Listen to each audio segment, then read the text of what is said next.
ผมมิสโอครับส่วนนี้ลูกชายผมชื่อคุโมะครับผมชอบบ้านและเกือบทุกสิ่งที่เกี่ยวกับบ้าน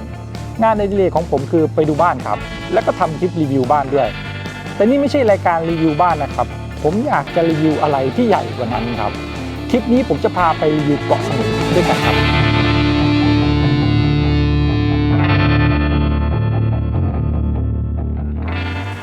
Welcome to สมุยครับทุกคนใครไม่เคยมาสมุยเกิน10 ปีสมุยในวันนี้เปลี่ยนไปเยอะมากเลยครับตอนนี้บ้านที่สมุยมีดีมาระดับไฮเอ็นสูงมากครับบ้านหลายหลังของที่นี่ปล่อยเช่าได้วันละหลักหมื่นวันละหลักแสนหรือถ้าปล่อยเช่ารายเดือนน่ะราคาเดือนละหลักล้านถือเป็นเรื่องที่ไม่แปลกเลยครับทำไมอยู่ดีๆบ้านที่นี่ถึงเป็นที่ต้องการขนาดนี้แล้วถ้าเราอยากจะมีบ้านที่สมุยเราควรจะต้องรู้เรื่องอะไรบ้างเดี๋ยวผมค่อยๆเล่าให้ฟังครับสมุยเป็นเกาะใหญ่อันดับ2ของไทยนะครับตั้งอยู่ฝั่งอ่าวไทยเขตจังหวัดสุราษฎร์ธานีโดยอยู่ห่างจากฝั่งเรา35 กิโลครับเวลาจะเดินทางมาสมุยมาได้3ทางครับ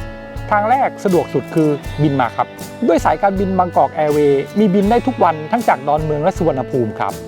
ราคาไปกลับมีตั้งแต่ 5,000 ถึง 10,000 ขึ้นกับซีซั่นนะครับส่วนทางที่2คือนั่งเรือเฟอร์รี่มาครับ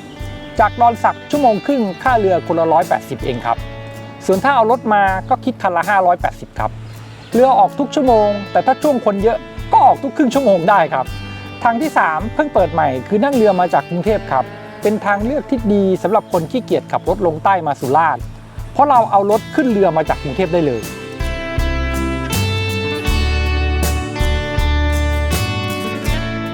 ปีหนึ่งมีนักท่องเที่ยวมาสมุยราว3 ล้านคนนะครับที่เที่ยวสมุยมันไม่ได้มีแค่ที่ตัวเกาะสมุยนะแต่หมู่เกาะรายรอบก็ถือว่าสวยงามน่าเที่ยวและมีเอกลักษณ์เป็นของตัวเองแบบไม่มีที่ไหนเหมือนครับเช่นที่นี่มีฟูลมูนปาร์ตี้ที่พังงานครับอันนี้จะมีทุกเดือนในวันพระจันทร์เต็มดวงแถมสิ้นปีมีอีกรอบงานฟูลมูนนี่เป็นงานที่รู้จักกันดีในระดับโลกเลยครับส่วนหมู่เกาะอ่างทองนี่ก็ยูนิคมาเทรคกิ้งปีนเขาชมวิวเกาะเต่าเกาะนางยวนก็สวยทั้งชายหาดและใต้น้ำครับเหมาะกับการท่องเที่ยวกิจกรรมดำน้ำรายรอบสมุยมันเลยเต็มไปด้วยธรรมชาติที่สวยงามทั้งบนเกาะชายหาดและใต้น้ำเป็นจุดหมายที่ครบเครื่องทั้งทางธรรมชาติและความเอนเตอร์เทนเมนต์ครับไม่แปลกที่จะได้รับความนิยมในระดับโลกครับกิจกรรมอีกอย่างหนึ่งที่นักท่องเที่ยวชอบมาก็คือมาฝึกมวยไทยครับที่สมุยจะมียิมมวยไทยเยอะแล้วเขาก็ฝึกกันจริงจังหลายคนขึ้นชกครั้งแรกแบบกึ่งอาชีพที่สมุยด้วยซ้ำไปครับเนี่ยเขาก็จะมีจัดอีเวนต์ชกมวยแบบนี้อยู่เรื่อยๆซึ่งก็จะเป็นอีเวนต์ปกติที่เปิดโอกาสให้นักมวยที่ฝึกอยู่ที่สมุยเขาได้มีเวทีได้รับฝีมือกันครับด้วยกิจกรรมที่หลากหลายนักท่องเที่ยวที่มาสมุยก็เลยมีแบบทั้งมาไม่กี่วันจนอยู่กันยาวๆเป็นเดือนครับรายได้จากการท่องเที่ยวต่อปีที่สมุยคือ 60,000 ล้านบาททำให้มีเงินหมุนเวียนอยู่ในเกาะเยอะมากเลยครับกลับมาที่เกาะสมุยกันครับตัวเกาะสมุยจะดูเป็นก้อนกลมๆที่มีความกว้าง25 กิโลครับความยาวจากบนลงล่างอยู่ที่ประมาณ21 กิโลพื้นที่ราบจะอยู่ขอบเกาะส่วนตรงกลางจะเป็นเนินเขาครับจุดสูงสุดคือยอดเขาท้ายควายซึ่งสูงประมาณ635 เมตรครับพื้นที่ส่วนใหญ่ของเกาะสมุยจะเป็นเนินเขานะครับโดยมีที่ราบแค่ประมาณ1 ใน 3เท่านั้นเองการอยู่อาศัยของคนที่นี่ก็จะกระจายอยู่ตามขอบใกล้ทะเลเพราะเป็นที่ราบไม่ชันมากปลูกสร้างบ้านได้ง่ายครับเกาะสมุยก็เหมือนที่อื่นที่อยู่ทางภาคใต้ของไทยครับคือเขามีฤดูกาลที่แตกต่างกันในแต่ละช่วงของปีครับฤดูกาลในช่วงที่พีคที่สุดที่เหมาะกับการมาเกาะสมุยที่สุดมันจะเป็นช่วงเดือนธันวามกรากุมภามีนาไปจนถึงช่วงต้นของเดือนเมษาครับมันจะเป็นช่วงปลายของหน้าหนาวต่อกับช่วงหน้าร้อนซึ่งไม่ใช่ช่วงมรสุมแล้วครับฝนก็จะตกน้อยอากาศก็จะแจ่มใสมาเที่ยวแล้วไม่ค่อยจะเฟลครับแต่ก็ไม่ใช่เสมอไปนะครับอย่างตอนนี้ผมมาสมุยช่วงต้นเดือนธันวาฝนตกแต่ฝนที่นี่มันดีอยู่อย่างหนึ่งคือมันไม่ได้ตกไปเรื่อยๆตลอดทั้งวันครับมันตกแป๊บเดียวแล้วก็หยุดเสร็จเดี๋ยวก็ฟ้าใสได้ครับเพราะว่ามันอยู่กลางทะเลดังนั้นมันจะมีลมคอยพัดเมฆออกไปได้เรื่อยๆครับข้อดีของการมาเที่ยวในช่วงเวลาที่ดีที่สุดของสมุยก็คือมันสวยแต่ข้อเสียก็คือคนมันเยอะแล้วก็ทุกอย่างมันจะแพงหมดครับอย่างเวลาเรานั่งเครื่องบินมาสมุยช่วงพีคไปกลับต้องมี10,000ค่าที่พักต่างๆก็จะชาร์จแบบเรทไฮซีซั่นซึ่งจะสูงที่สุดสูงกว่าช่วงโลซีซั่นประมาณเท่านึงเลยครับส่วนช่วงอื่นๆที่สามารถที่จะมาได้แล้วก็ไปเสี่ยงกับฝนเอา ถ้าเราไม่ซีเรียสก็จะเป็นช่วงเวลาที่น่ามาเที่ยวเหมือนกันเพราะว่าคนจะน้อยของทุกอย่างก็จะถูกครับอันนี้ก็จะเป็นช่วงเวลาตั้งแต่ประมาณหลังสงกรานต์ไปจนถึงปลายเดือนพฤษภาคมครับอันนี้จะมีฝนบ้างแต่ฟ้ายังใสอยู่เพราะมันยังเป็นช่วงฤดูร้อนอยู่ครับแต่หลังจากนั้นเนี่ยเขาจะเข้าสู่ฤดูฝนในช่วงประมาณเดือนมิถุนากรกฎาสิงหากันยาครับอันนี้ฝนจะตกเรื่อยๆตกเกือบทุกวันครับแต่ตกหยุดนะครับส่วนช่วงที่เป็นโลสุดๆแล้วควรหลีกเลี่ยงนี่คือช่วงมรสุมครับอันนี้จะเป็นช่วงประมาณเดือนกันยาตุลาพฤศจิกาครับซึ่งก็จะเป็นปกติของทางภาคใต้ประเทศไทยครับตอนเช้าเปิดกี่โมงครับเปิด7 โมงค่ะ7 โมงโอเคมีอาหารเช้าส่วนมากเดี๋ยวนี้คือแบบไม่ต้องกินข้าวเช้าโรงแรมออกมานั่งกินที่นี่ดีกว่าเพราะว่าอาหารเช้ามันดีกว่าอร่อยกว่ากาแฟอะไรก็ดีกว่าที่โรงแรมเยอะร้านกาแฟแบบนี้มีเยอะมากเลยคือร้านแบบมันจะอยู่ติดกับชายหาดอยู่ติดกับทะเลมานั่งชิลๆส่วนมากคนที่มากินแบบนี้ก็จะเป็นคนต่างชาติเกือบจะทั้งหมดเลยนะถนนในสมุยตัวถนนหลักจะเป็นถนนวนรอบเกาะลัดเลาะตามแนวชายหาดยาวประมาณ50 กิโลนะครับขับยังไงก็ไม่หลงเพราะวิ่งตรงๆมันก็วนกลับมาที่เดิมครับแต่ถนนที่สมุยต้องขับระวังนะครับเพราะมันเล็กชันและโค้งเยอะครับแถมมีมอเตอร์ไซค์นักท่องเที่ยวเช่าขับกันเยอะอีกต่างหากเนี่ยถนนที่สมุย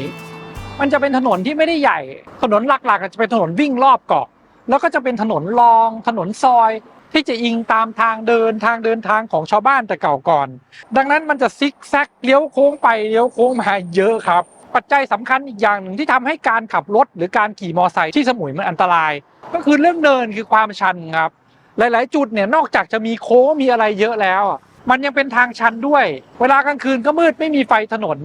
ส่วนเวลาฝนตกถนนก็ลื่นคนที่ขับรถหรือขี่มอเตอร์ไซค์ไม่แข็งก็เลยเกิดอุบัติเหตุที่สมุยค่อนข้างบ่อยจริงๆครับใครจะมาเช่ารถขับที่สมุยผมแนะนำให้ซื้อประกันทุกครั้งเลยครับอย่าไปเสียดายครับอย่างที่ผมบอกไปว่าถนนหลักๆของสมุยมันจะเป็นถนนรอบเกาะเท่านั้นเองส่วนถนนเวลาเข้าไปยังชุมชนอะไรต่างๆจะเป็นถนนรองถนนเล็กอีกอย่างหนึ่งก็คือบ้านที่อยู่บนเนินเห็นวิวพาโนรามาสวยๆมันก็ต้องอยู่บนเนินอยู่บนที่สูงใช่ไหมครับซึ่งถนนที่จะขึ้นไปยังบ้านเหล่านั้นมันก็จะมีความชันแบบนี้ครับซึ่งความชันแบบนี้ถือว่าเป็นแค่ระดับอนุบาลนะครับเพราะหลายโซนหลายพื้นที่มันชันมันแคบแล้วมันก็คดเคี้ยวกว่านี้เยอะครับ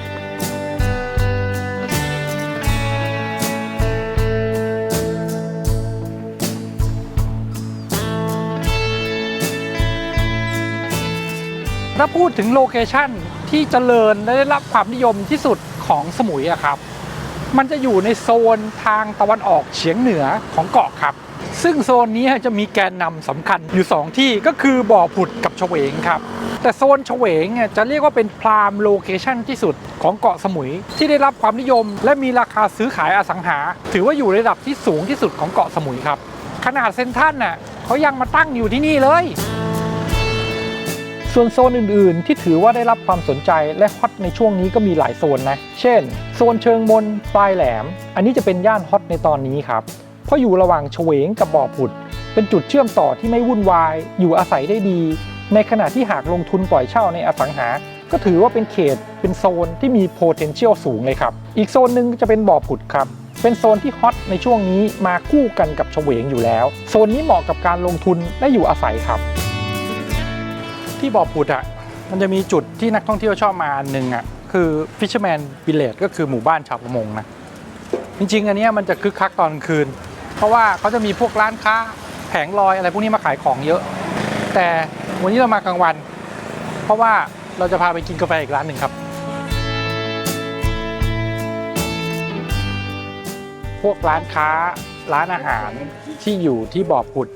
หรืออยู่ที่ Fisherman Village ก็จะพยายามตกแต่งให้มันมีบรรยากาศที่แตกต่างกันแล้วส่วนมากที่คนก็ชอบก็จะมีบรรยากาศแนวเรโทรแบบนั้น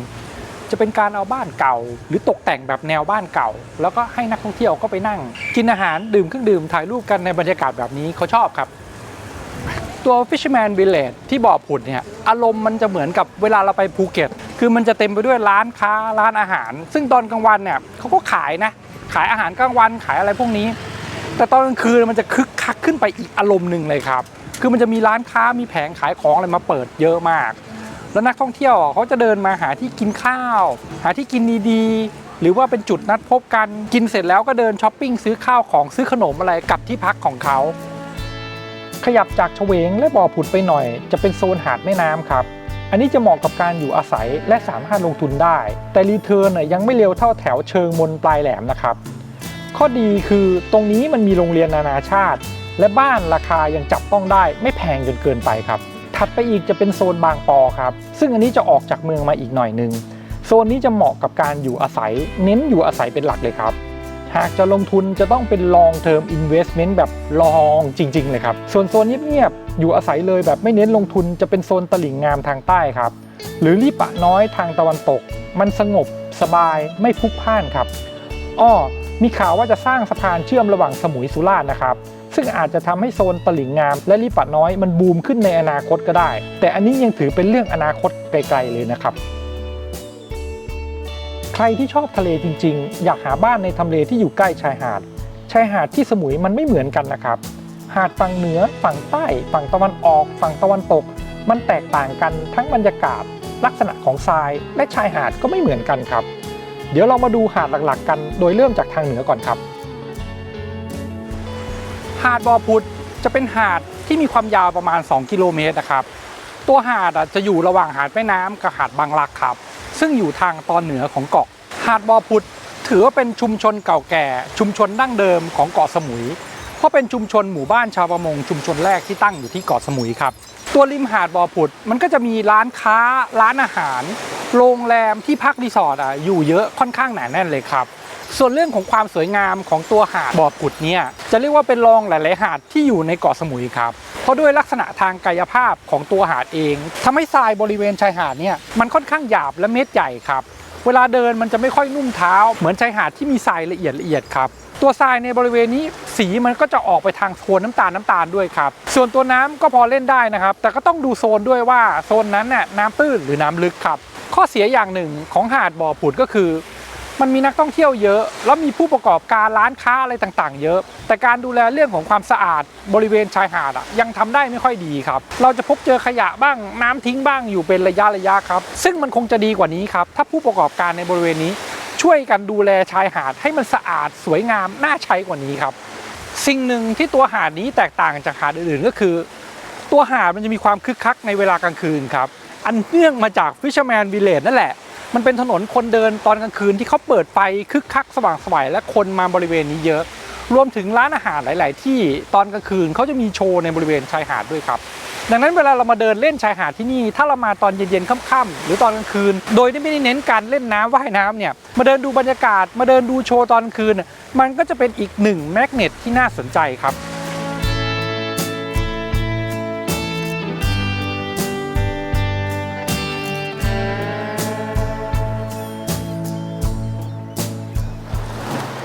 นี่คือหาดแม่น้ำครับ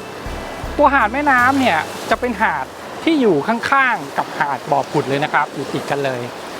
ชุมชนหาดแม่น้ำเนี่ยถือว่าเป็นชุมชนที่อยู่อาศัยกันค่อนข้างหนาแน่นนะครับมีประชากรอยู่ในย่านนี้ค่อนข้างที่จะเยอะส่วนตัวหาดนี้มันมีความสำคัญตรงที่ว่ามันเป็นหาดที่อยู่ทางตอนเหนือของเกาะที่มีความยาวระดับ5 กิโลเมตรเลยครับดังนั้นเนี่ยตัวหาดเนี่ยมันสามารถที่จะวิ่งเล่นออกกำลังกายได้แบบไปกับ10 กิโลนี่ถือว่าไกลเลยครับหาดแม่น้ำถือว่าเป็นหนึ่งในหาดที่มีความสงบมากครับจะเป็นหาดที่ไม่ค่อยมีคนพลุกพล่านสามารถมาเล่นน้ำได้ครับแต่ว่าต้องดูนะครับเพราะว่าชายหาดแม่น้ำก็จะเหมือนบ่อผุดอยู่อย่างตรงที่ว่ามันมีโซนที่ตื้นและมันมีโซนที่ลึกครับดังนั้นถ้าเราพาเด็กๆมาเล่นน้ำเนี่ยให้ดูโซนด้วยว่าตรงนั้นเนี่ยน้ำตื้นหรือน้ำลึกครับจะได้เล่นน้ำได้อย่างสบายใจส่วนตัวทรายชายหาดเนี่ยจะดีกว่าบ่อผุดครับตรงนี้ทรายจะละเอียดกว่า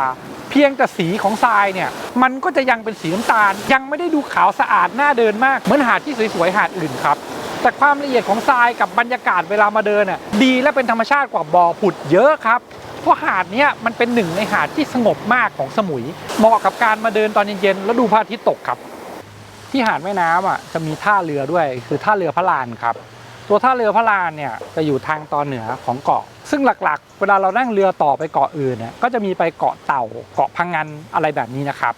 ซึ่งเกาะเต่าเกาะพะงันที่นี่จะมีเรือออกทุกวันและวันละหลายรอบด้วยส่วนตัวเกาะพะงันถ้าขึ้นเรือที่นี่จะเป็นเรือใหญ่เป็นคาตามารันเวลานั่งไปมันจะสะดวกกว่าเพราะมันโครงน้อยกว่าแล้วก็มันจะมีห้องน้ำเราสามารถลุกเดินไปทำนู่นทำนี่ได้ด้วยสบายกว่าการนั่งสปีดโบ๊ทเยอะครับส่วนถ้าเกิดว่าเราไปขึ้นที่ท่าบางรักตรงนั้นจะเป็นสปีดโบ๊ทอย่างเดียวถ้าไปพะงันนะครับค่าโดยสารไปพะงันขึ้นจากที่นี่อยู่ประมาณคนละ350 บาทครับ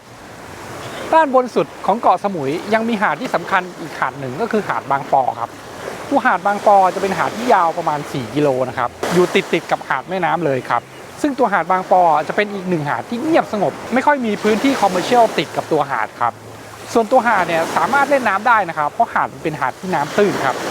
แต่ต้องระวังนิดนึงเพราะว่าในช่วงเวลาน้ำลงมันจะมีโขดหินมีแนวปะการังอยู่ค่อนข้างเยอะดังนั้นเนี่ยเวลาเล่นน้ำในส่วนที่น้ำตื้นระวังหินบาดด้วยนะครับตัวหาดบางปอจะมีซิกเนเจอร์ที่สำคัญก็คือวิวของเขาจะมองเห็นเกาะพะงันได้แบบชัดๆเพราะเกาะพะงันมันอยู่ตรงข้ามแบบใกล้ๆแบบนี้เลยครับ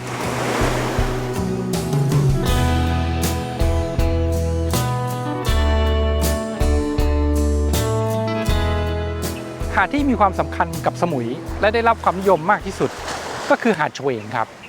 ตัวหาดเฉวงจะเป็นหาดที่มีความยาวมากที่สุดของสมุยด้วยนะครับความยาวของเขาอยู่ประมาณ6 กิโลเมตรครับตัวหาดเฉวงจะแบ่งออกมาเป็น4 ตอนนะครับก็คือเฉวงเหนือเฉวงกลางเฉวงใต้ไล่เรียงลงมาจนสุดท้ายก็จะเป็นเฉวงน้อยครับซึ่งตัวเฉวงน้อยกับหาดเฉวงมันจะมีแหลมหินอันนึงกั้นอยู่แค่นั้นเองครับหาดเฉวงเป็นหาดแรกๆที่ได้รับความนิยมสำหรับคนที่มาเที่ยวสมุยตั้งแต่ 30-40 ปีที่แล้วครับด้วยความที่ตัวหาดมันตั้งอยู่ทางฝั่งตะวันออกซึ่งเปิดออกไปยังส่วนของทะเลเปิด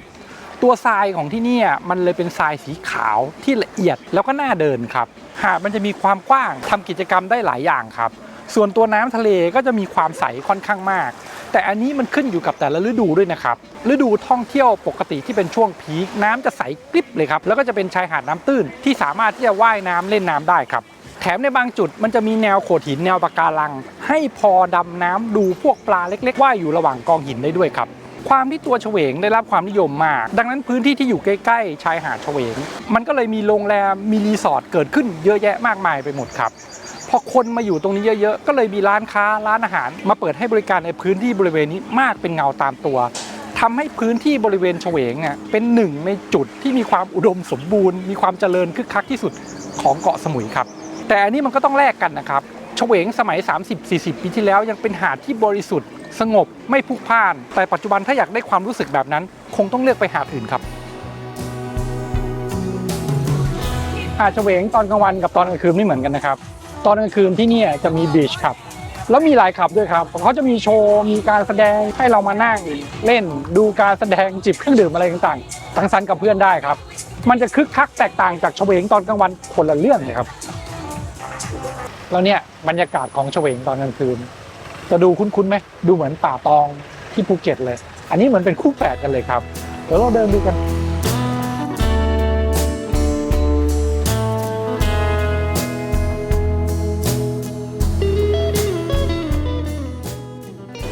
หาดละไมเป็นหาดที่ตั้งอยู่ทางตะวันออกลงมาทางใต้ต่ำกว่าหาดเฉวงลงมานะครับลักษณะของตัวหาดจะคล้ายกับหาดเฉวงเลยครับคือตัวหาดมันจะมีความยาวมากอยู่ประมาณสัก4 กิโลเมตรกว่าครับส่วนทรายของที่หาดนี้ก็จะมีความขาวใกล้เคียงกันกับหาดเฉวงครับแต่จะมีความกว้างของหาดที่มากกว่าแล้วก็มีความสงบกว่าหาดเฉวงเยอะครับดังนั้นถ้าเกิดว่าเราอยากจะมาเดินเล่นพักผ่อน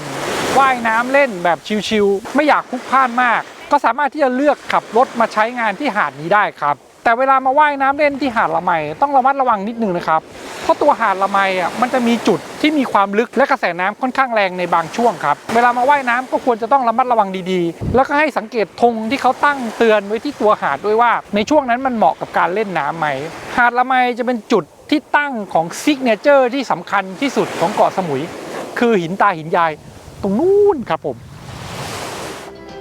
นี่เรายังอยู่ละไมนะครับแต่แค่ขยับมาทางหินตาหินยายเป็นส่วนโซนปลายหาดความแตกต่างและบรรยากาศก็แตกต่างกันเยอะครับ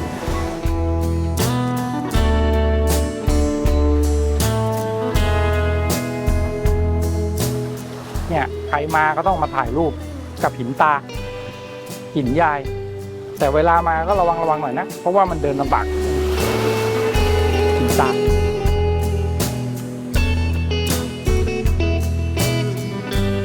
ที่เนี่ยคนสมุยไม่มาแต่นักท่องเที่ยวแล้วสิ่งที่เขาขายกันเยอะที่สุดก็คือกะละแมมะพร้าวไอติมแค่นี้ครับพี่ผมสงสัยว่าทำไมที่สมุยเขาถึงทำกะละแมขายกันว่ามันเป็นของฝากไงของฝากมันเก็บได้หลายวันได้เป็น10 วันเป็น10 วันข้าวเหนียวดำ5 วันกินให้หมดโอ้กินอิ่มแล้วเนี่ยแล้วอันนี้คือทำจากอะไรบ้างเป็นข้าวเหนียวน้ำตาลกะทิอ๋อหลักๆคือใช้กะทิก็คือใช้มะพร้าวที่มีเยอะอยู่ที่นี่ใช่มันก็เลยเป็นจุดเริ่มต้นเพราะว่าเรามีมะพร้าวเยอะใช่ก็เลยเอามาทำเป็นของฝากใช่ของฝาก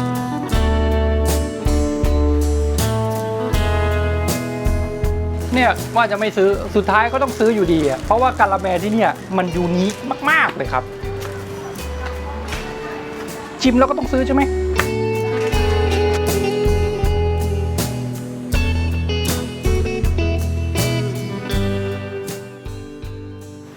หาดหน้าทอนเป็นหาดที่ไม่เลวเลยนะครับมันมีความสวยมีความเรียบสีของหาดก็อยู่ในระดับที่เรียกว่าขาวหน้าเดินครับแต่มันน่าเสียดายว่าความยาวของหาดหน้าทอนทั้งหมดจะถูกทอนไปทำส่วนของพื้นที่ที่เป็นท่าเรือแล้วก็มีการถมหินมีการอะไรลงไปด้วยทำให้ตัวหาดหน้าทอนมันจะเหลือพื้นที่ใช้งานอยู่ตามเท่าที่เห็นครับซึ่งเวลาเรามาเดินเล่นเนี่ยจะค่อนข้างสงบนะครับบริเวณนี้จะนักท่องเที่ยวน้อยเพราะว่าไม่ค่อยมีที่พักริมชายหาดให้เป็นทางเลือกให้คนมาพักที่นี่ครับส่วนใหญ่เวลาคนมาลงเรือที่นี่ก็จะมูฟกระจายไปพักตามหาดอื่นๆจะไม่ค่อยเลือกพักที่หาดหน้าทอนกันครับส่วนสภาพของทรายชายหาดเนี่ยมันจะค่อนข้างขาวเมื่อเทียบกับชายหาดในบริเวณพื้นที่ทางตอนบนของตัวเกาะนะครับแต่ตัวทรายเนี่ยมันจะค่อนข้างหยาบไม่ได้ละเอียดมากส่วนน้ำทะเลก็ค่อนข้างใสนะครับอันนี้คือฝนเพิ่งตกน้ำมันจะค่อนข้างขุ่นกว่าปกติครับแต่ในความเป็นจริงในช่วงเวลาที่ฟ้าเปิดดีๆน้ำที่นี่ค่อนข้างใสน่าเล่นเลยครับหน้าทอนเป็นจุดที่สำคัญที่สุดในการ access เข้าออกสมุยผ่านทางเรือครับเพราะว่าตรงนี้จะถือเป็นท่าเรือหลักท่าเรือสำคัญที่สุดของตัวสมุยเลยเรือหลักๆเรือใหญ่ๆก็จะมาเข้าที่ตรงนี้หมดครับเวลาเรามาจากดอนสักเอารถขึ้นเรือมาก็จะมาลงที่ท่านี้ครับส่วนการเดินทางไปเกาะอื่นเช่นเกาะเต่านางยวนหรือพะงันก็ขึ้นจากท่าเรือนี้ได้เช่นเดียวกันครับย่านหน้าทอนเนี่ยจะเป็นย่านชุมชนค้าขายที่เป็นแหล่งที่เจริญที่สุดของสมุยมาตั้งแต่ยุคแรกๆเลยนะครับตรงนี้มันเป็นเหมือนประตูทางเข้าของสมุยหน่วยงานราชการโรงเรียนอะไรต่างๆก็จะอยู่ในบริเวณนี้ครับพื้นที่บริเวณนี้จะเป็นย่านค้าขายที่มีตึกแถวมีร้านค้ามีธนาคารสาขาต่างๆที่หลักๆเลยเนี่ยเขาจะมาเปิดในบริเวณนี้ตั้งแต่ยุคแรกเลยครับแต่ปัจจุบันความเจริญของสมุยมันกระจายออกไปทั่วทั้งเกาะแล้วนะครับที่เกาะสมุยนอกจากจะมีหาดยาวๆและหาดที่มีชื่อเสียงหลายๆแห่งที่เรารู้จักกันดีแล้วในระหว่างตัวหาดยาวๆหาดหลักๆของสมุยจะมีหาดเล็กๆแทรกกระจายซ่อนอยู่หลายหาดเลยนะครับซึ่งแต่ละหาดก็จะมีซิกเนเจอร์มีเอกลักษณ์ที่ไม่เหมือนกันบางหาดสามารถที่จะ access เข้าได้จากถนนสาธารณะแต่บางหาดก็แทบจะเรียกว่าเป็นพื้นที่ปิดเลยเพราะว่าการ access เข้ามาต้องผ่านพื้นที่ของเอกชนซึ่งเป็นโรงแรมเป็นรีสอร์ทเป็นร้านอาหารกันไปหมดแล้วคนทั่วๆไปจะเดินผ่านเข้ามาที่หาดในบริเวณนั้นจะค่อนข้างยากครับแต่หนึ่งในหาดที่ผมชอบและน่าสนใจมากก็คือหาดที่มีชื่อเรียกว่า Silver Beach ครับซึ่งหาดนี้มันไม่ได้ชื่อจริงๆว่า Silver Beach นะครับ Silver Beach เนี่ยเป็นรีสอร์ทที่อยู่ตรงฝั่งหนึ่งของตัวหาดและเป็นจุดที่เป็นแลนด์มาร์คที่ทำให้คนในพื้นที่หรือคนที่เป็นนักท่องเที่ยวเขาเรียกตามจนเป็นชื่อหาดครับแต่ตรงนี้ชื่อจริงๆของเขาชาวบ้านเขาจะเรียกกันมาตั้งแต่ดั้งเดิมว่าอ่าวท้องตะเคียนครับเพราะมันเป็นอ่าวที่เว้าเข้ามาแต่ดั้งเดิมคงจะมีต้นตะเคียนอยู่บริเวณนี้เยอะหรืออาจจะมีการเก็บกู้ซากต้นตะเคียนได้ก็เลยตั้งชื่อตรงนี้ว่าอ่าวท้องตะเคียนครับตัวหาดอาจจะมีความยาวประมาณ200เมตรถือว่าเป็นหาดเล็กๆสงบนะครับแต่การ access มาที่หาดจะยากนิดนึงเพราะว่าเราจะต้องจอดรถที่จุดจอดรถของทางโรงแรมหรือรีสอร์ทที่อยู่บริเวณนี้แล้วก็เดินเท้าเข้ามานิดหน่อยถึงจะถึงตัวหาดครับซึ่งเวลาเราเข้ามาแล้วเนี่ยมันคุ้มครับเพราะว่าหาดบริเวณนี้มันขาวสะอาดทรายนี่คือละเอียดเหมือนแป้งเลยลักษณะของทรายชายหาดเนี่ยสวยงามไม่แพ้ทางฝั่งอันดามันเลยครับส่วนน้ำทะเลก็จะใสตื้นน่าเล่นครับแต่วันที่ผมมาเนี่ยจะเป็นช่วงที่น้ำขึ้นสูงสุดพอดีซึ่งทำให้เหลือตัวชายหาดอยู่นิดเดียวครับแล้วก็ตัวคลื่นเนี่ยมันจะค่อนข้างแรงเพราะมันเป็นช่วงน้ำขึ้นครับก็เลยจะดูน้ำค่อนข้างขุ่นหน่อยนะครับถ้าเรามาในช่วงน้ำลงและไม่ใช่ฤดูที่นักท่องเที่ยวเยอะหาดบริเวณนี้จะสงบน่านอนพักน่าเล่นน้ำมากที่สุดหาดหนึ่งเลยครับลืมบอกไปตัวหาดนี้จะตั้งอยู่ระหว่างหาดเฉวงกับหาดละไมนะครับ เป็นฝั่งตะวันออกของเกาะซึ่งเฟซซิ่งออกไปทางทะเลเปิดครับ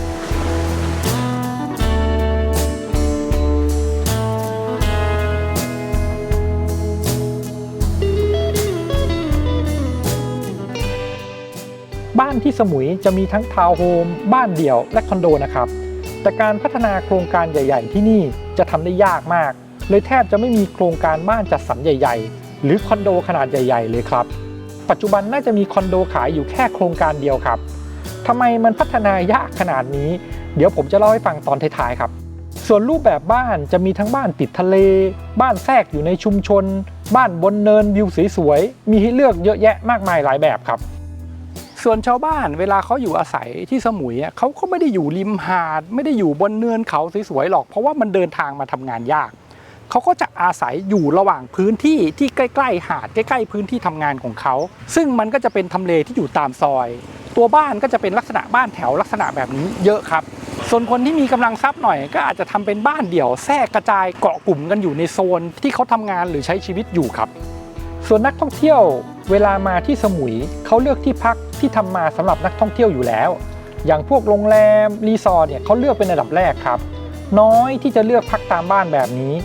ยกเว้นคนที่มาอยู่ประจำหรือตั้งใจอยู่นานๆครับที่พักของที่นี่มีมากมายหลากหลายรูปแบบหลากหลายราคานะครับมีตั้งแต่บังกะโลเกสต์เฮาส์โรงแรมรีสอร์ทไปจนถึงบ้านพักเป็นหลังๆครับราคาค่าเช่าของที่นี่เริ่มตั้งแต่หลักร้อยไปจนถึงหลักพันหลักหมื่นหลักแสนต่อคืนครับส่วนเวลาจะมาอยู่นานๆแล้วเช่าเป็นหลักเดือนนะครับค่าเช่าของที่นี่มีตั้งแต่ราคาหลักหมื่นหลักแสนไปจนถึงเดือนละหลักล้านฟังไม่ผิดครับที่สมุยเป็นหนึ่งในไม่กี่แห่งในประเทศไทยที่สามารถเอาบ้านมาปล่อยเช่าได้ราคาเดือนละหลักหลายแสนไปจนถึงราคาเดือนละหลักล้านบาทครับส่วนบ้านแพ็กเกจราคาระดับไหนที่ชาวต่างชาตินิยมซื้อเพื่อเป็นบ้านหลังที่2หรือซื้อเพื่อลงทุนมันจะถูกแบ่งออกเป็น3ประเภทหลักๆแบบนี้ครับแบบแรกคือบ้านแบบที่ซื้ออยู่ลงทุนจริงๆ Return on Investment ช่วงนี้จะอยู่ที่ประมาณ 7-10% ครับโดยแบบที่นิยมกันจะแบ่งออกเป็น2ช่วงราคาครับช่วงราคา 6-10 ล้านจะเป็นบ้านพูลวิลล่าแบบ 2-3 ห้องนอนอยู่ในเมืองไม่เห็นทะเลครับส่วนช่วงราคา 13-17 ล้านอันนี้จะเป็นวิลล่าที่มองเห็นทะเลบ้านพวกนี้คือทำมาสำหรับปล่อยเช่านะครับแบบที่2คือบ้านตากอากาศครับชนิดแบบอยู่ด้วยเช่าด้วยไม่เน้นรีเทิร์นพวกนี้จะเป็นบ้านแบบเห็นทะเลราคาจะอยู่ประมาณ 20-30 ล้านบาทครับอีกพวกถ้าเป็นวิลล่าติดทะเลราคาจะโดดไป70ล้านถึง100ล้านเลยครับซึ่งบ้านพวกนี้ชาวต่างชาตินิยมซื้อไว้อยู่อาศัยแล้วก็ปล่อยเช่าในบางเวลาครับส่วนบ้านแบบที่3ก็คือบ้านแบบที่เน้นอยู่เองจริงๆไม่ได้ปล่อยเช่าครับพวกนี้จะเป็นบ้านแนวรีไทร์เมนต์ราคาจะอยู่ที่ประมาณ 30-40 ล้านลูกค้าแทบทั้งหมดจะเป็นชาวยุโรปครับส่วนปัจจุบันชาวต่างชาติที่เป็นตัวหลักในการซื้อบ้านที่สมุยจะเป็นชาวยุโรปพวกรัสเซียอิสราเอลซึ่งได้รับผลกระทบจากเศรษฐกิจและสงครามครับเราทำความเข้าใจในภาพรวมของสมุยไปเยอะแล้วแต่สิ่งหนึ่งที่เราจะต้องรู้ก่อนที่จะตัดสินใจมาอยู่หรือมามีบ้านที่สมุยก็คือคนสมุยครับเวลาผมพูดถึงคนสมุยผมไม่ได้หมายถึงคนที่เป็นคนสมุยแท้ๆที่อาศัยหรือเกิดในสมุยแต่เพียงอย่างเดียวนะครับคนสมุยที่ผมหมายถึงหมายถึงทุกๆคนที่อยู่ที่สมุยเลยครับเพราะเขาก็จะเป็นคนที่เราต้องเจอเวลาเรามาที่นี่ครับคนที่สมุยจะมีอยู่4กลุ่มครับกลุ่มแรกก็คือประชากรหลักที่เขาเกิดและอาศัยอยู่ที่นี่ถือเป็นคนท้องถิ่นสมุยแท้ๆซึ่งตามทะเบียนราษฎร์จะมีอยู่ประมาณสัก 70,000-80,000 คนเท่านั้นเองครับคนสมุยกลุ่มที่2ก็คือคนที่มาทำงานทำมาหากินอยู่ที่สมุยอาจจะเป็นคนต่างถิ่นอาจจะเป็นคนต่างชาติแต่เขาก็ต้องมาอยู่อาศัยทำมาหากินที่นี่บางคนมาทำงานหลักสัปดาห์บางคนมาทำงานหลักเดือนหรือบางคนอยู่เป็นปีครับกลุ่มที่3เป็นกลุ่มนักท่องเที่ยวครับซึ่งนักท่องเที่ยวที่มาที่สมุยปีนึงมีประมาณ3ล้านคนเลยนะครับแล้วก็สร้างรายได้ให้สมุยอยู่ประมาณสัก 60,000 ล้านบาทต่อปีครับซึ่งถือเป็นมูลค่าที่สูงมากครับมันทำให้เศรษฐกิจสมุยมันเติบโตแข็งแรงขึ้นมาได้อย่างทุกวันนี้ครับกลุ่มที่4กลุ่มสุดท้ายก็คือกลุ่มที่มีบ้านตากอากาศหรือมีบ้านหลังที่2อยู่ที่สมุยครับคนกลุ่มนี้บางทีก็รีไทร์หรือย้ายมาอยู่สมุยแบบถาวรกลายเป็นเหมือนคนพื้นที่ไปเลยกับอีกกลุ่มหนึ่งก็คือไม่ได้อยู่ประจำที่สมุยแต่มีบ้านอยู่ที่นี่อาจจะมาอยู่เป็นหลักสัปดาห์หลักเดือนต่อปีหรือบางคนอาจจะมีบ้านที่นี่ไว้แค่ปล่อยเช่าแล้วตัวเองก็มาปีละครั้งหรือ2ครั้งเท่านั้นเองครับ ทั้ง4กลุ่มนี้ทำให้โดยเฉลี่ยเวลาเรามาที่สมุยจะมีประชากรหมุนเวียนต่อวันอยู่ที่สมุยประมาณสัก 2-3 แสนคนเลยครับซึ่งถือว่าไม่น้อยเลยครับสำหรับเกาะที่มีพื้นที่ขนาดนี้ครับช่วง 2-3 ปีหลังสมุยถือเป็นคอมมูนิตี้ที่เป็น international community นะครับก็คือเป็นสังคมของคนนานาชาติมีคนหลากหลายเชื้อชาติหลากหลายภาษาหลากหลายวัฒนธรรมมาอยู่ที่สมุยนี้เยอะมากครับโดยเฉพาะในช่วงนี้ที่มีความขัดแย้งในยุโรปเราจะเห็นคนรัสเซียคนยูเครนคนเยอรมันคนอิสราเอลย้ายมาอยู่ที่นี่กันเยอะและคนที่เลือกมาอยู่ที่สมุยจะเป็นกลุ่มคนที่มีกำลังซื้อสูงครับซึ่งนี่เป็นเหตุผลที่ทำให้บ้านหรือที่พักระยะยาวที่นี่มันปรับราคาค่าเช่าสูงขึ้นไปเรื่อยๆรวมถึงมีบ้านดีๆที่มีมูลค่าสูงๆระดับ100 ล้านเนี่ยเกิดขึ้นอีกเยอะครับเพราะมันมีกำลังซื้อกำลังเช่าจากคนกลุ่มนี้แหละครับอีกกลุ่มหนึ่งก็คือกลุ่มคนที่ต้องการ privacy สูงมากๆกลุ่มคนที่ต้องการบ้านตากอากาศที่ privacy สูงมากๆทั้งคนต่างชาติและคนไทยปัจจุบันมันมีจำนวนเพิ่มขึ้นเรื่อยๆครับตัวสมุยมันคล้ายภูเก็ตแต่มันไม่เหมือนกันครับภูเก็ตเนี่ยการเข้าออกของคนมันสะดวกมันง่ายมันก็จะมีคนเข้าออกทุกท่านตัวสมุยมันค่อนข้าง private เมื่อเทียบกับภูเก็ตหรือที่อื่นๆนะครับเพราะมัน access ยากไม่ใช่ว่าใครๆก็อยากจะขับรถมาได้เพราะมันไม่มีสะพานเชื่อมเกาะกันดังนั้นที่นี่จะมี celebrity จะมีคนระดับชนชั้นสูงหรือพวกไฮโซมาซื้อบ้านหรือมาเช่า private property อยู่กันมากขึ้นเรื่อยๆครับที่สมุยตอนนี้มันแทบจะเรียกว่าเป็นเมือง international แล้วนะเพราะว่าคนต่างชาติมาอยู่ที่สมุยเยอะมากแล้วก็มีหลากหลายเชื้อชาติส่วนมากจะเป็นยุโรปและคนที่นี่ไม่ต้องกังวลว่าเราจะพูดภาษาอังกฤษไม่แข็งเวลาเราสื่อสารกับคนต่างชาติเพราะว่าเขาไม่ค่อยใช้ภาษาอังกฤษกันเป็นหลักอยู่แล้วเนื่องมาจากว่าเขามาจากเยอรมันมั่งฝรั่งเศสมั่งอิสราเอลมั่งอิตาลีมั่งทุกคนก็พูดภาษาอังกฤษมูปากันหมดดังนั้นการสื่อสารกับคนที่นี่ไม่ต้องกลัวครับมันสนุกครับ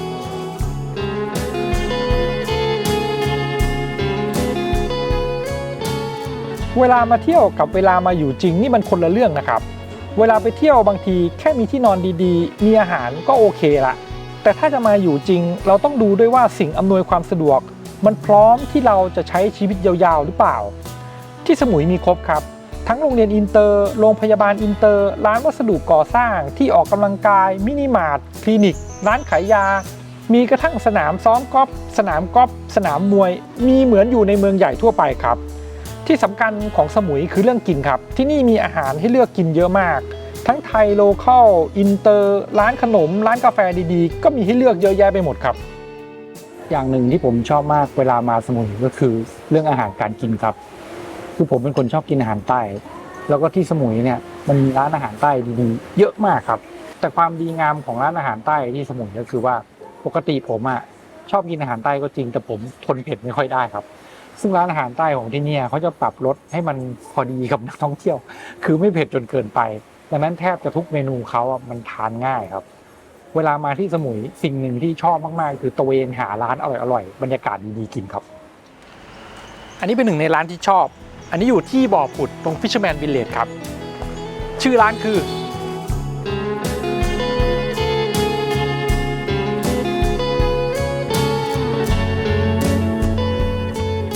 ตรงจุดนี้เป็นอีกจุดที่ผมชอบมาครับเพราะมันมีร้านกาแฟซัมเมอร์อยู่ติดหาดเลยมันได้บรรยากาศการนั่งกินกาแฟ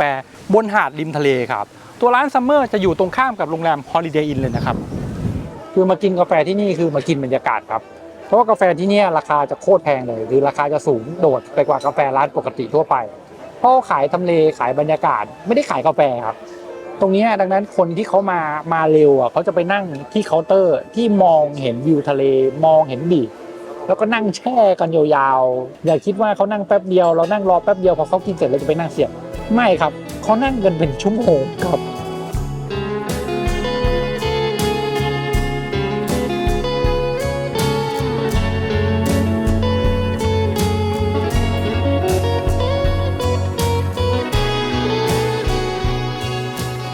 อันนี้ต้องสั่งเพราะมันมิชลินไกด์ส่วน2อย่างนี้อยากกินเองจะบอกว่าร้านนี้หน้าตาอาหารเขาเซตอัพมามันจะชาวบ้านนะแต่ดูแบบหน้าตาธรรมดามากแต่รสชาติไม่ธรรมดาเลยมากเราต้องลองมากินข้าวอร่อย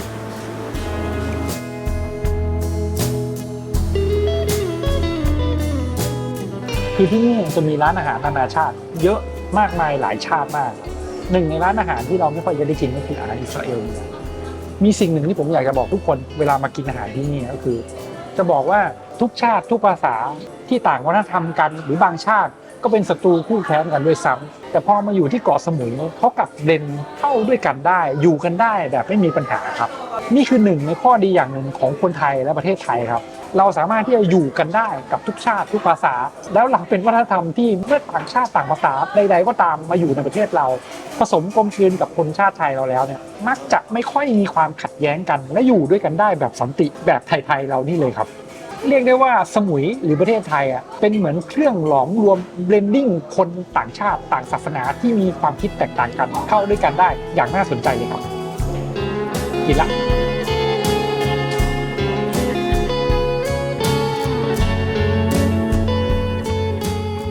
เนี่ยเวลาเรามาอยู่ที่นี่แบบจริงจังเราคงไม่ได้กินอาหารแบบที่เป็นอาหารชื่อดังตามร้านที่นักท่องเที่ยวทุกคนต้องไปกินกันทุกๆมื้อใช่ไหมคนทั่วไปที่นี่เขาก็จะกินอาหารแบบธรรมดาแบบชาวบ้านที่เขากินกันเนี่ยร้านพวกนี้ก็จะแทรกกระจายอยู่ตามชุมชนต่างๆราคาก็ไม่แพงเข้าถึงก็ง่ายแล้วก็คุณภาพดีก็เป็นกันเองด้วยครับ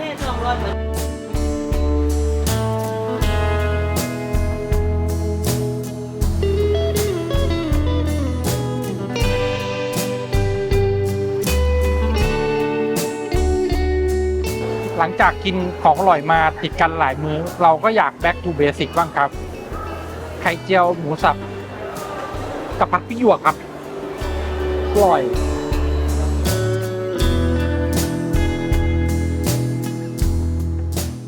ดูมาถึงตรงนี้แล้วผมคงต้องพาไปดูบ้านระดับไฮเอ็นด์สักหลังแล้วแหละบ้านหลังนี้คือหนึ่งในตัวอย่างของบ้านที่เป็นที่ต้องการในตลาดลักชัวรี่ที่สมุยครับเดี๋ยวเรามีนัดกับเอเจนต์ให้เขาพาไปดูบ้านของที่สมุยครับแต่ก่อนจะไปเจอเอเจนต์ผมต้องอาบน้ำเปลี่ยนเสื้อผ้าก่อนครับตอนนี้คือแบบว่าแทบจะเป็นกลิ่นของปลาทะเลแล้วครับเปลี่ยนชุดแล้วไปดูบ้านกันครับ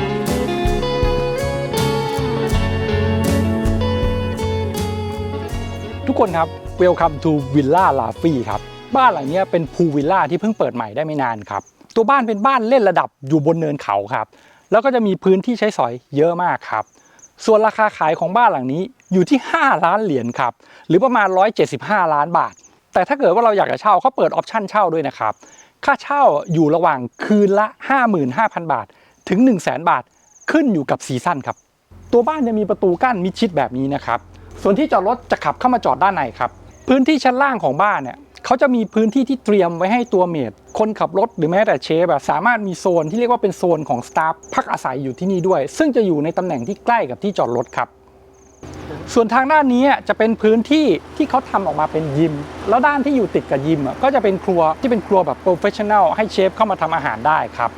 งานระบบของที่นี่จะเตรียมไว้หมดเพราะว่าบ้านหลังนี้มันเป็นสมาร์ทโฮมแล้วก็เป็นบ้านที่เป็นมิตรกับสิ่งแวดล้อมครับเขาจะมีระบบเก็บกักน้ำฝนที่จะเอาไว้ใช้ในตัวบ้านซึ่งน้ำที่จะใช้ในตัวบ้านก็จะผ่านระบบการกรองให้กลายเป็นน้ำสะอาดที่สามารถดื่มได้ด้วยครับรวมถึงระบบไฟของที่บ้าน 80% ของการใช้ไฟในบ้านจะใช้ไฟจากแหล่งโซลาร์เซลล์ที่ติดอยู่บนหลังคาของบ้านหลังนี้เองครับงานระบบทั้งหมดจะอยู่ด้านล่างทางด้านนี้ที่มีกริลอยู่นะครับซึ่งมันจะง่ายต่อการเมนเทนแนนซ์และการดูแลครับทาง Access เข้าบ้านจะมีอยู่2ทางนะแต่ทางนี้มันจะเป็นทางที่แบบอลังที่สุดเวลาเดินขึ้นมันจะรู้สึกเหมือนกับเรากำลังขึ้นคาสเซิลจะไม่ได้รู้สึกเหมือนกับเราขึ้นบ้านซึ่งตรงนี้เวลาเดินเข้ามาปุ๊บมันจะมีจุดเหมือนเป็นบัลโคนี่นะให้เรายืนอยู่แบบนี้แล้วก็ดูวิวสวยๆทางด้านหลังด้วยเพราะว่าบ้านหลังนี้ความยูนิคของเขาก็คือว่ามันเป็นบ้านที่อยู่บนเนินแล้วมองเห็นวิว2 ฝั่งหนึ่งจะเป็นฝั่งที่แทบจะไม่มีบ้านหลังไหนเขามองเห็นเลยก็คือวิวที่มันเป็นวิวเนินเขาแล้วก็เห็นสนามบินเกือบทั้งหมดครับส่วนตรงนี้เวลาแขกไปใครมาจอดรถเนี่ยเราสามารถที่จะออกมาทักทายเรียกเพื่อนขึ้นมาข้างบนได้ด้วยเดี๋ยวเราไปดูในบ้านกันครับส่วนแรกที่เราเดินเข้ามาจะเจอพื้นที่โถงที่เป็นโฟเย่ตรงนี้นะครับตรงนี้จะเป็นพื้นที่ส่วนสำคัญมากๆของบ้านครับเพราะมันเป็นการเชื่อมพื้นที่ทางฝั่งด้านนี้กับทางฝั่งด้านนี้ให้มันมีการเชื่อมโยงกันครับทางด้านนี้เราจะเห็นวิวภูเขาเห็นวิวสนามบินส่วนทางด้านนี้เวลาเดินมาเนี่ยเราจะเจอวิวของทะเลครับมันจะคอนเนคกันเพราะว่าตรงจุดนี้จะเป็นจุดสูงสุดของเนินเขาตรงนี้ส่วนตรงนี้จะเป็นพื้นที่สำหรับ นั่งคอยและใส่รองเท้าถอดรองเท้าครับบ้านหลังนี้จะแบ่งฟังก์ชันของบ้านออกมาเป็น2โซนครับแยกจากกันเลยโซนทางฝั่งนี้จะเป็นโซน common area ที่ทุกคนมาใช้งานร่วมกันครับแต่โซนที่เป็น private zone จะเป็นโซนทางด้านนี้จะเป็นห้องนอน4ห้องที่สามารถเดิน access เข้าออกได้จากประตูทางฝั่งนี้ด้วยครับห้องนอน4ห้องจะแยกออกมาเป็นห้องนอนหลักที่อยู่ทางด้านปีกซ้ายขวาส่วนตรงกลาง2ห้องจะเป็นห้องนอนเล็กครับห้องนอนทางฝั่งนี้จะเป็นห้องนอนที่เป็นวิวสงบที่สุดครับเพราะว่าตัวห้องนอนห้องนี้จะเป็นห้องนอนห้องเดียวที่มองเห็นเนินเขาทางด้านนี้รวมถึงมองเห็นตัวสนามบินด้วยวิวของห้องนี้ทางด้านข้างจะเป็นแนวทุ่งหญ้าที่อยู่บนยอดเนินครับรวมถึงมองข้ามแนวทุ่งหญ้าไปจะเห็นทะเลด้วยจัดเป็นหนึ่งในห้องนอนที่มีวิวยูนิคมากครับส่วนห้องนอนเล็ก2ห้องจะค่อนข้างมาตรฐานนะครับตัวห้องนอนหลักที่เป็นมาสเตอร์เบดรูมจะอยู่ติดกับส่วนของพื้นที่นั่งทำงานครับที่เขาออกแบบมาไว้สำหรับเวลาเราจำเป็นต้องนั่งทำงานทำนู่นทำนี่จะได้มีพื้นที่ทำงานที่มัน proper เหมาะสมครับส่วนห้องนอนหลักทางด้านนี้จะเป็นห้องนอนที่ได้วิว Amazing มากครับเตียงนอนที่เขาวางไว้ตำแหน่งนี้จะอยู่ติดกับส่วนที่ได้วิวสวยที่สุดส่วนหนึ่งของบ้านจะมองเห็นวิวของปลายแหลมซึ่งตรงนี้เราสามารถที่จะเปิดหน้าต่างลงไปสัมผัสธรรมชาติได้นะครับบ้านหลังนี้มันมีความพิเศษมากครับทุกคนมันมีความพิเศษตรงที่ว่ามันอยู่บนยอดเนินตรงจุดสูงที่สุดของยอดเนินบริเวณนี้รายรอบของตัวบ้านอย่างที่ผมบอกทุกคนไปว่ามันเป็นพื้นที่ที่ทำสิ่งปลูกสร้างไม่ได้ดังนั้นสโลปตรงนี้ที่เราเห็นจะเป็นสโลปที่เป็นธรรมชาติแบบนี้ไปอีกยาวๆเลยครับส่วนดีไซน์ของบ้านตรงนี้ผมค่อนข้างชอบมากครับเพราะว่าเราสามารถที่จะมานั่งเล่นในห้องนอนของเราเองแบบนี้ได้ด้วยครับลืมบอกไปครับพื้นที่ส่วนข้างหลังที่เราเห็นเป็นป่าที่ค่อนข้างจะสมบูรณ์เป็นธรรมชาติอันนั้นก็เป็นพื้นที่ที่ก่อสร้างไม่ได้นะครับมันเป็นพื้นที่ของหน่วยงานราชการเขาครับไฮไลท์ของบ้านหลังนี้จะอยู่ในส่วนของพื้นที่ common area ที่รวบไว้ทางฝั่งนี้ทั้งหมดครับตรงนี้จะเป็นพื้นที่นั่งเล่นดูทีวีคุยกันกับแขกได้ส่วนทางด้านนี้ตรงนี้จะเป็นสระว่ายน้ำครับแล้วก็จะเป็นเทอร์เลสขนาดใหญ่ทีเด็ดของบ้านหลังนี้ก็คือตรงนี้จะเป็นจุดที่เรามองเห็นวิวทะเลทางด้านนู้นก็จะเป็นปลายแหลมส่วนทางด้านนี้จะเป็นเชิงมนครับบ้านหลังนี้เขาไม่ได้ขายตัวบ้านนะครับแต่เขาขายโลเคชั่นขายวิวซึ่งมันพรีเวลเลจมากครับวิวของบ้านหลังนี้ถือเป็นหนึ่งในวิวที่สวยที่สุดแห่งหนึ่งของสมุยครับและความสำคัญของมันก็คือมันเป็นของที่แลมากๆเนื่องมาจากว่าพื้นที่รายรอบแทบจะเรียกว่าสร้างอะไรไม่ได้แล้วครับดังนั้นบ้านหลังนี้ในวันนี้กับอีก10 20 30 ปีข้างหน้า surrounding area ของมันก็จะยังคงมีความเป็นธรรมชาติแบบนี้รวมถึงจะไม่มีสิ่งปลูกสร้างใดๆมาบล็อกวิวที่ด้านหน้าเหมือนกับในหลายๆทำเลครับส่วนทางด้านนี้ก็จะเป็นครัวครับแต่ไม่ใช่ครัวแบบที่จริงจังอะไรนะครับเพราะว่าครัวจริงจังอยู่ทางด้านล่างครัวตรงนี้มันก็เลยเหมาะกับการทำอะไรเล็กๆน้อยๆของเจ้าของบ้านสำหรับทำกันเองเสิร์ฟกันเองซะมากกว่าครับส่วนโต๊ะรับประทานอาหารจะอยู่ทางด้านนี้ครับจะเป็นโต๊ะรับประทานอาหารแบบที่เรานั่งชมวิวทะเลได้แล้วก็จะมีพื้นที่เปิดทางด้านข้างสำหรับลงไปนั่งที่พื้นที่นั่งเล่นที่สามารถที่จะก่อไฟได้ครับส่วนไฮไลท์ที่สำคัญอีกด้านหนึ่งคือพื้นที่นั่งเล่นทางด้านนี้ครับพื้นที่นั่งเล่นทางด้านนี้จะแยกออกมาเป็นส่วนของพื้นที่สำหรับให้เด็กนั่งเล่นเกมดูทีวีกันส่วนตรงนี้จะเป็นพื้นที่สำหรับสงบนั่งอ่านหนังสือได้มันจะมองเห็นวิวที่แทบจะไม่มีใครมีก็คือวิวที่เห็นสนามบินทั้งหมดครับส่วนห้องเกมรูมเวลามีแขกไปใครมาจะอยู่ทางด้านนี้ครับทุกคนบ้านหลังนี้ผมพูดคำว่ายูนิคเยอะมากเลยซึ่งอย่าเพิ่งเบื่อนะครับเพราะว่ามันยังมีหนึ่งยูนิคที่ผมอยากจะให้ดูคือบ้านหลังนี้วิวด้านหน้าบ้านเวลาเราจะเดินเข้าและออกจากบ้านสิ่งหนึ่งที่เราจะมองเห็นและแทบจะไม่มีบ้านหลังไหนที่เห็นวิวแบบนี้ก็คือเราจะมองออกไปแล้วเราจะเห็นวัดเจดีย์เขาหัวจุกที่อยู่ทางด้านเฉวงอยู่ข้างหน้าครับเราจะเห็นหนึ่งในสิ่งปลูกสร้างที่เป็นไอคอนิกของสมุยอยู่ตรงหน้าบ้านเราพอดีเดะกับทางเข้าออกแบบนี้เลยครับ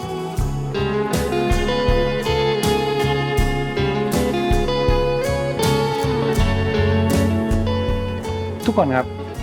ไม่มีที่ไหนที่มีแต่ด้านดีแต่เพียงอย่างเดียวโดยที่ไม่มีด้านเสียหรอกนะครับที่สมุยก็เช่นเดียวกันสมุยเป็นที่ที่มีธรรมชาติสวยงามผู้คนก็เป็นมิตรอาหารการกินก็อร่อยแล้วก็มีให้เลือกหลากหลายครับเอาจริงสมุยมันเป็นที่ที่เราเที่ยวได้ทั้งปีเลยด้วยซ้ำไปแต่ด้านมืดหรือปัญหาหรือด้านที่ไม่ดีของสมุยก็มีเหมือนกันครับอย่างแรกก็คือตัวสมุยมันเป็นเกาะครับดังนั้นมันจะมีปัญหาเรื่องภัยธรรมชาติเป็นเรื่องปกติที่เราจะต้องรู้อยู่แล้วครับในซีซั่นที่เป็นซีซั่นมรสุมบางปีก็ไม่ได้มีอะไรแต่บางปีก็จะมีลมพายุเข้ามีอะไรต่างๆ ที่ทำให้สร้างความเสียหายให้กับตัวบ้านหรือตัวอาคารที่อยู่อาศัยบ้างดังนั้นเราต้องรู้นะครับว่าเราซื้อบ้านที่สมุยที่มันเป็นเกาะกลางทะเลมันไม่ใช่บ้านที่อยู่ในกรุงเทพและปริมณฑล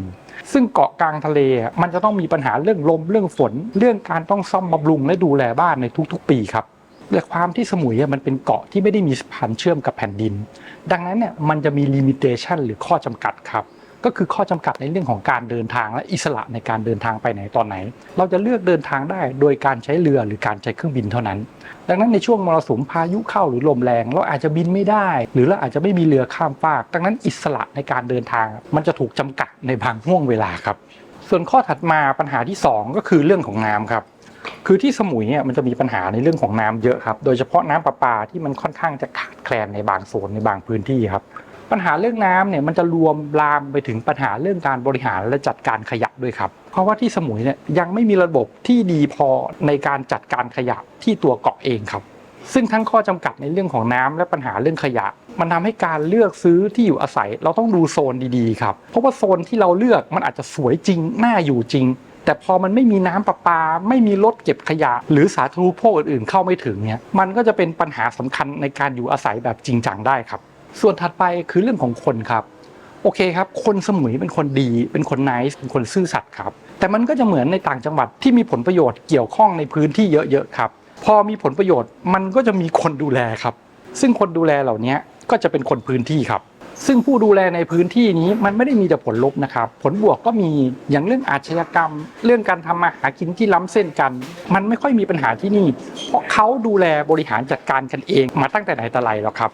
แต่ปัญหาเรื่องผู้ดูแลและผลประโยชน์เนี่ยมันจะเกี่ยวข้องกับเรื่องของการพัฒนาเกาะครับพอมีผลประโยชน์เข้ามาเกี่ยวข้องการพัฒนาเกาะให้มันเจริญขึ้นเนี่ยบางทีมันทำได้ยากครับการจะทำสะพานข้ามเกาะก็ติดปัญหาการจะเดินระบบท่อประปามาจากฝั่งก็ติดปัญหาการจะสร้างระบบเผาและจัดการเรื่องขยะก็ติดปัญหาสิ่งเหล่านี้มันทำให้ปัญหาที่ดูเล็กๆเนี่ยมันแก้ได้ยากที่สมุยครับเรื่องคนที่ผมดูว่าจะมีปัญหาอีกอย่างหนึ่งก็คือเรื่องของความอิสระเสรีในการใช้พวกกัญชาของมึนเมาคือมันมีให้เห็นแบบเสรีแล้วก็มีอยู่เยอะมากครับดังนั้นถ้าเราพาเด็กๆมาอยู่อาศัยหรือมาใช้ชีวิตที่นี่เราต้องให้ความรู้เขาสร้างภูมิต้านทานให้เขาเข้าใจว่าอะไรที่มันดีที่มันไม่ดีอะไรที่มันควรใช้และไม่ควรใช้ด้วยนะครับเรื่องนี้ผมว่าเป็นเรื่องที่สำคัญอีกเรื่องหนึ่งเลยครับทุกคนความที่ตั้งแต่เดิมคนที่มาเที่ยวเกาะสมุยเนี่ยเขามักจะมีจุดหมายปลายทางอย่างหนึ่งก็คือไปพังงานไปปาร์ตี้ไปฟูลมูนกันซึ่งทำให้คนที่เป็นนักท่องเที่ยวต่างชาติที่มาสมุยจะอายุไม่เยอะจะเป็นพวกวัยรุ่นหนุ่มสาวอะไรต่างๆพวกนี้แล้วตั้งแต่สมัยอดีตเลย 30-40 ปีที่แล้วเลยคนมาเกาะสมุยส่วนหนึ่งจะมาเมาครับ ไม่ว่าจะเป็นการมาดื่มหรือแม้แต่มาดูดกัญชาซึ่งมันก็เป็นแบบนี้มาตั้งแต่สมัยอดีตแล้วเพราะปัจจุบันประเทศไทยเปิดกว้างให้เราสามารถที่จะใช้กัญชาเพื่อการสันทนาการได้อย่างเสรีที่เกาะสมุยก็เลยจะมีสิ่งหนึ่งที่ไม่เหมือนที่อื่นครับก็คือจะมีร้านที่ให้บริการขายพวกกัญชาเนี่ยเยอะมากแทบจะทุกตรอกซอกซอยหรือถนนเส้นใหญ่ๆเลยอย่างตรงนี้ถนนเส้นเล็กๆความยาวแค่ประมาณสัก100 เมตรมีร้านที่ให้บริการด้านกัญชา3 ร้านครับขอโทษนะครับ4ครับมีอีกร้านหนึ่งอยู่ตรงนี้ปัญหาต่อมาก็คือปัญหาเรื่องระบบขนส่งสาธารณะครับที่นี่จะมีรถ2 แถววิ่งครับแล้วก็จะมีรถรับจ้างอย่างพวกมอเตอร์ไซค์และรถแท็กซี่ด้วยแต่มอเตอร์ไซค์กับรถแท็กซี่ราคาค่อนข้างสูงมากครับเมื่อเทียบกับที่อื่นๆส่วนรถ2 แถวก็ไม่ได้สะดวกสบายเท่าไหร่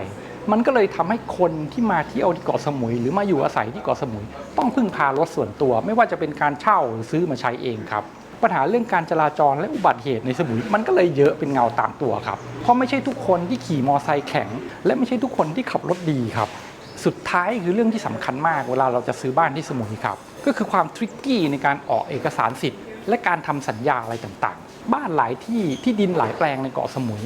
มีปัญหาเรื่องเอกสารสิทธิ์และมีปัญหาเรื่องข้อจำกัดในการเอาไปพัฒนาทำอะไรต่างๆซึ่งเรื่องนี้เราต้องเรียนรู้และทำความเข้าใจก่อนจะมาซื้อบ้านที่สมุยนะครับและผมอยากจะย้ำอีกทีนะครับว่าถ้าเราจะซื้อบ้านที่สมุยเราควรจะซื้อหรือติดต่อผ่านเอเจนซี่เพราะเขาจะมีการคัดกรองตรวจสอบแล้วในระดับหนึ่งครับส่วนบ้านหรืออสังหาที่มันมีมูลค่าสูงอาจจะต้องทำดิวดิลิเจนซ์หรือจ้างทนายมาไล่ดูเอกสารสิทธิ์ดูข้อจำกัดดูอะไรต่างๆโดยละเอียดก่อนตัดสินใจทำสัญญาเสมอครับและนี่ก็เป็นเรื่องราวสนุกๆเกี่ยวกับสมุยในมุมมองของผมที่อยากจะเล่าให้ทุกคนฟังครับ สำหรับร้านอาหารร้านกาแฟและบ้านที่ผมพาไปดูผมจะใส่โลเคชั่นเอาไว้ใน description นะครับส่วนบ้านหรืออสังหาที่นี่จะเดิน walk in เข้ามาดูเลยไม่ได้นะครับระบบของที่นี่จะเป็นระบบนัดล่วงหน้าครับดังนั้นการจะดูจะซื้อเนี่ยแนะนำให้ติดต่อผ่านเอเจนต์ครับส่วนใครที่ชอบคลิปแนวนี้ก็อย่าลืมกด subscribe ด้วยนะครับสำหรับคลิปหน้าผมจะพาไปดูที่ไหนก็คอยติดตามดูครับ